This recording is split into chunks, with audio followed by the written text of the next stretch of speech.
بسم الله الرحمن الرحیم.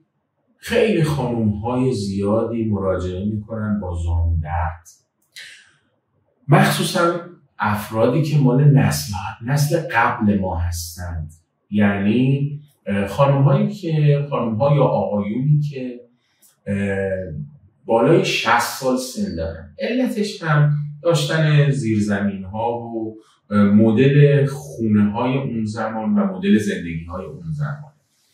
4 زانو 2 زانو به مدت زیادی می‌نشستن، از پله مرتب بالا پایین می‌رفتن و علل دیگری که حتما مطلع هستید.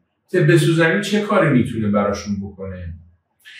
طب سوزنی در بعضی مراحل در زانو دردها میتونه درمانگر باشه، ولی نه در زانویی که کاملا غضروف مفصلیش از بین رفته و داخل مفصل زانو پر از استئوفیت شده.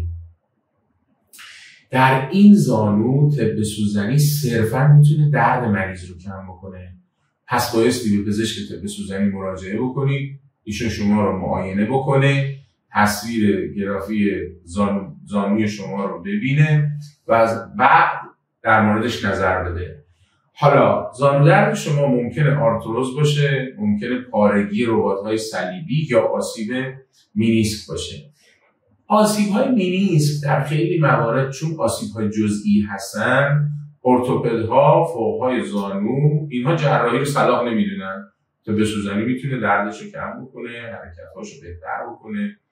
ACL، PCL اینها هم اگر آسیب دیده باشن، اگه به صورت پارشیل باشن، یعنی بخشی از ACL آسیب دیده، کاملا ACL پاره نشده، در این موارد هم طب سوزنی میتونه موثر باشه. ولی در مواردی که جراح محترم میگه بایستی جراحی بشه، طب سوزنی هم شما رو به جراح ارجاع خواهد داد.